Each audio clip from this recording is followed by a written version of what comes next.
was a little problem with the skylight that shattered, and they didn't want you to go in that hallway and have any of it drop on you. So that's why you had to make the outside venture around here, but you all found it. Thank you so much. This is a program that the Sterling Society does every second Thursday of the month. Our last one for this time will be May 10. And then we take a break for June, July, and August, and yet let all of the young people come in for their art camp. And then we start up again in September, and it will be the second Thursday of the month. And I tell everybody, it doesn't matter who the artist is, just come, because they're all fascinating. You'll always learn something new from the artists that we have. The Sterling Society is a group who promote the Dunedin Fine Arts Center through trips and events.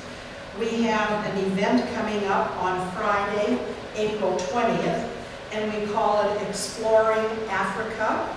If you're a member of the Sterling Society, you get a postcard that tells you about the things that are coming up.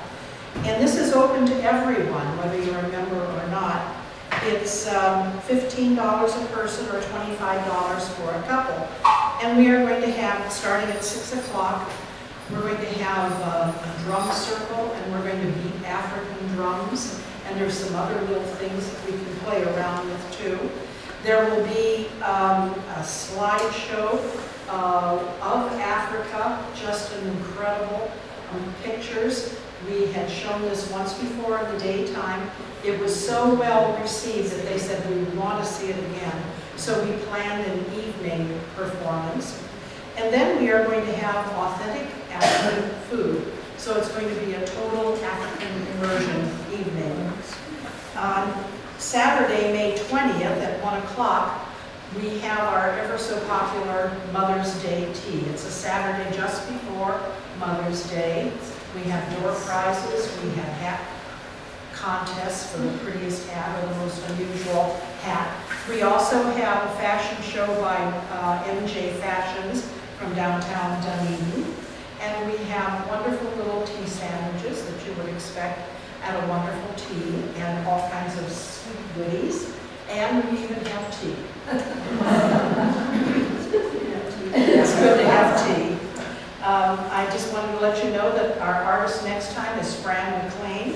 She teaches painting here at the Art Center, and she will be here on May 10th. We have with us today, though, someone who is an expert in painting on silk painting for batik. And she finds that people cannot figure out which is which, or what is both, or what are they. So she is going to tell us about both of them today and help clear up what is silk painting and what is batik. Mei-Ling St. Ledger is her name, and she has a degree in architecture from the University of California in Berkeley. And she has also had extensive study in fiber arts. And this is a real expert with us today. And the thing that's going to be as exciting is she's going to let you try some of it when she's all finished. But also ask her about the origination of her first name. Oh, there are people here who have known me for years that have avoided saying that. Well, now you can let the mystery out. She said she's named after Madam Chiang Kai-shek. Yes. So if you want the Mei-Ling. Thank you.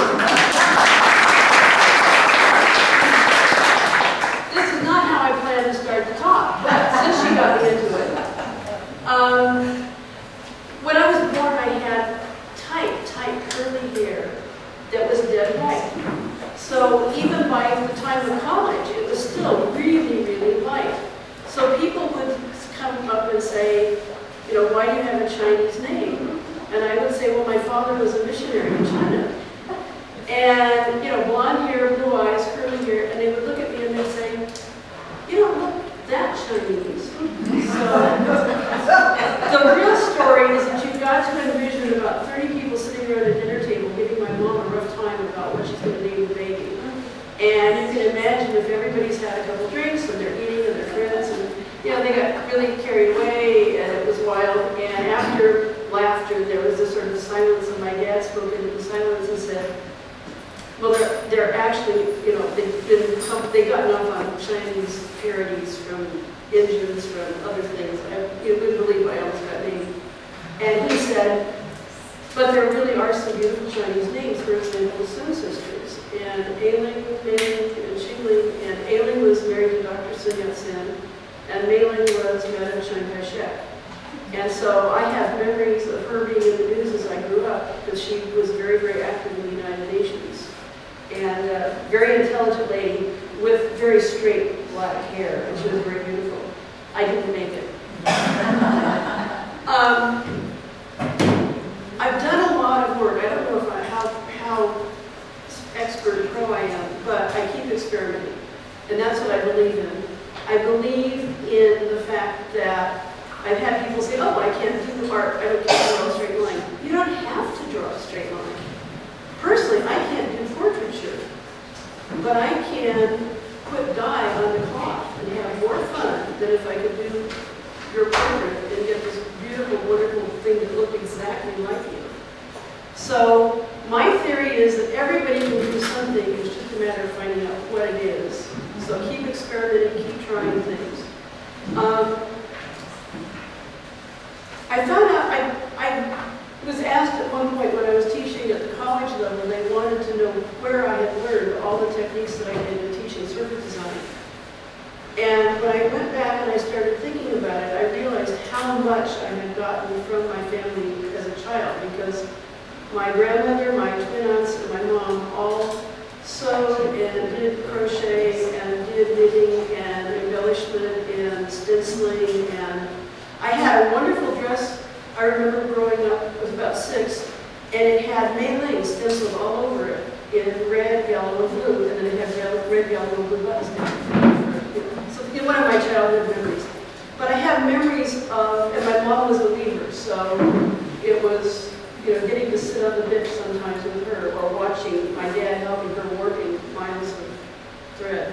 So I grew up in that kind of environment, sort of accepting that there's more than just a framed oil painting on the wall or a piece of marble on a pedestal, that there's all kinds of artwork, all kinds of creative activity.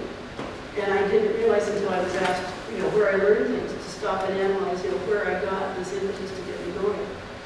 So the architecture still gets involved because I find that I've done several three-dimensional kinetic sculptures out of fiber.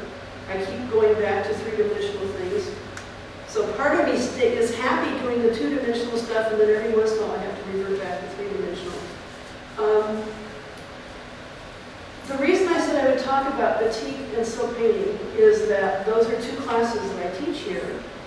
And what I was finding is that people would sign up for batik not knowing what it was, and what they probably really wanted was silk painting, and vice versa. So finally, I got this, it takes time, it took about a year, but I finally got smart and said, I'm using all the same supplies, I'm schlepping back and forth every time. And I've done this before where I've taught like an independent study group. So why don't we combine the batik and the silk painting in the same classroom on the same night? In this session, it's an afternoon session on Wednesdays. But combine the 2, and then instead of, and a friend of mine who was a teacher was so proud of me because I said when I was going to start teaching at Dunedin, I actually did lesson plans. She was so proud of me. So of course, the very first, I was trying to be organized. So the very first night, the last session, my lesson plan went totally out the window because we were sitting there talking about the differences between batik and silk painting. And people who had signed up for silk painting decided to do batik, and people who had signed up for batik decided to do silk painting. And the result was that I had 7 students who were so immersed, and they were so immersed in their own thing, but they all kept saying all the way through and then at the end, they loved the fact that even though